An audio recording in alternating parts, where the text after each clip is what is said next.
What if the soft teddy bear you trusted as a kid was not born from innocence at all, but from staged cruelty, political spin, and a century of fear stitched into its fur?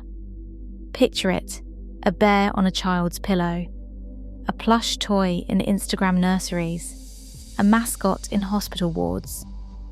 For more than 100 years, the teddy bear has been sold as the safest object in the room, the first friend, the sleep guardian, the thing you held when the dark felt too big. And here is the weird part. Once you know where it came from, it is hard to unknow it. Because the origin story is not gentle. It begins with a hunt. Mississippi, 1902. President Theodore Roosevelt is invited on a bear hunt. It is part vacation, part photo op, proof that the rough-riding hero is still as tough as the legend. Local guides and politicians want one thing: a picture of the president standing over a dead bear. Days pass. No bear. Behind the scenes, the pressure builds. A president who cannot even find a bear? Unacceptable. So they change the rules. They track an exhausted black bear. They run it down with hounds. They beat it nearly unconscious. Then they drag its bleeding body to a tree, tie it up, and send for the president. Here it is, the perfect scene. A helpless animal, a man with a rifle. Triumph, if you do not ask how it got there. Roosevelt arrives, sees the bear, and refuses to shoot. Not because he is suddenly soft, but because as a hunter, he believes in fair chase. Killing a bound animal feels like cheating. He tells someone else to end it quickly and walks away. That should have been the end, an ugly afternoon in the woods. But a Washington cartoonist named Clifford Berryman hears the story and redraws it in something adorable. In his cartoon, the battered bear becomes a tiny, wide-eyed cub. Roosevelt towers over it, his hand raised, refusing to kill, the very picture of rugged mercy. The real story is cruelty. The printed one becomes a bedtime fable.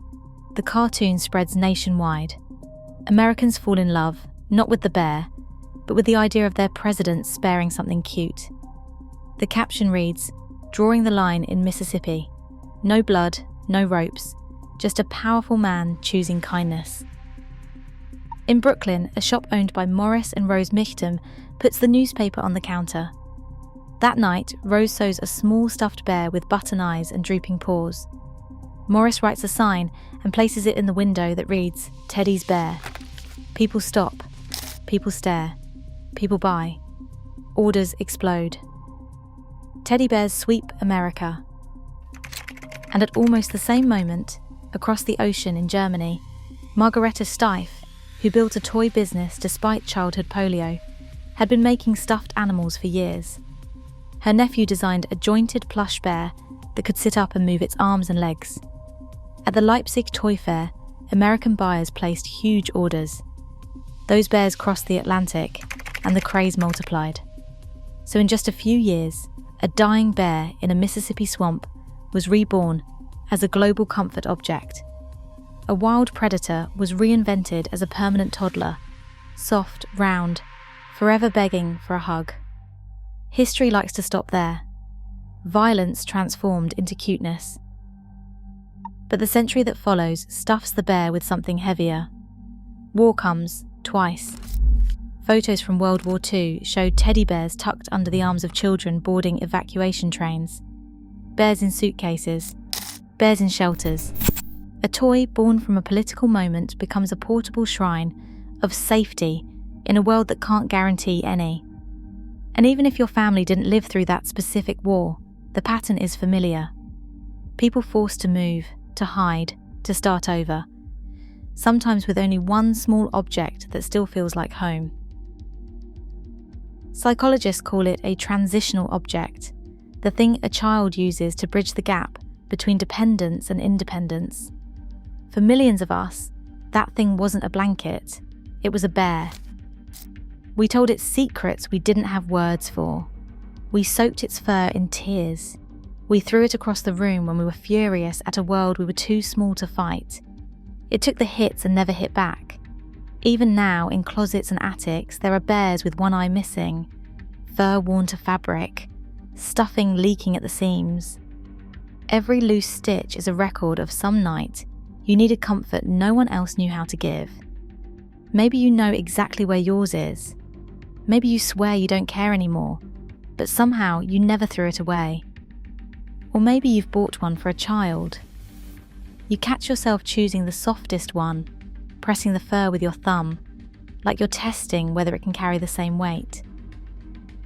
On the surface, the teddy bear is just cute. Underneath, it is symbolism. Think about what we did to the animal it represents. Bears are powerful, dangerous, unpredictable.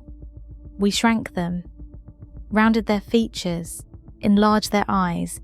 We turned claws into paws. We took a creature that could tear down a cabin wall and turned it into something you can cradle. It is the same trick we play everywhere.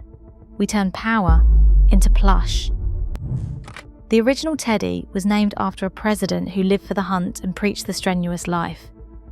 Yet the myth we hand to children is that a kind man loved a bear so much we named a toy after it. We took a story of domination, cleaned it, and handed it to our kids as comfort. And look where teddy bears show up in our darkest moments now. They sit at the edges of crash sites, rain-soaked and sagging. They pile up at fences after shootings, surrounded by candles and notes. They appear outside buildings after fires that took lives overnight. Strangers leave them there because words fail, so we buy something soft and offer it instead of language. A child's toy becomes our default gesture for tragedies we can't process. Somewhere along the way, the teddy bear stops being just a toy and becomes a message. I do not know how to hold this pain, but I wish someone could. Of course, the market knows what that symbol is worth. Luxury bears, collector bears, branded bears for every cause. Nostalgia packaged and sold back to you, because that shape unlocks something fast inside us. But beneath it all, the pattern stays the same. When the world is too big, hold something small. A chained animal in Mississippi. A cartoonist turning blood into cuteness. A couple stitching the first Teddy's bear. Bears crossing oceans. Bears on memorials and bedroom floors, and the top shelves of closets where grown adults pretend not to look. The teddy bear feels like the safest object in the room. That is not a coincidence. It sits exactly where danger once stood. We did not just invent a toy. We invented a ritual. Take something frightening, shrink it, soften it, and put it in a child's arms so the child can practice being brave. In a way, the teddy bear is training wheels for fear.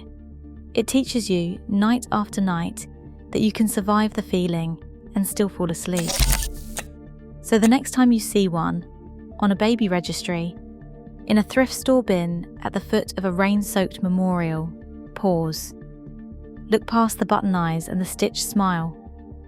Remember the hunt. Remember the fear. Remember the nights you or someone you love clung to one because there was nothing else to hold. Because once you realise the teddy bear is a soft mask stretched over violence, fear, and longing, you will never look at that quiet little face on the pillow the same way again. If this changed the way you see the teddy bear, subscribe to Childhood Shadows for more dark origins behind the stories we grew up with. Then comment which icon I should uncover next.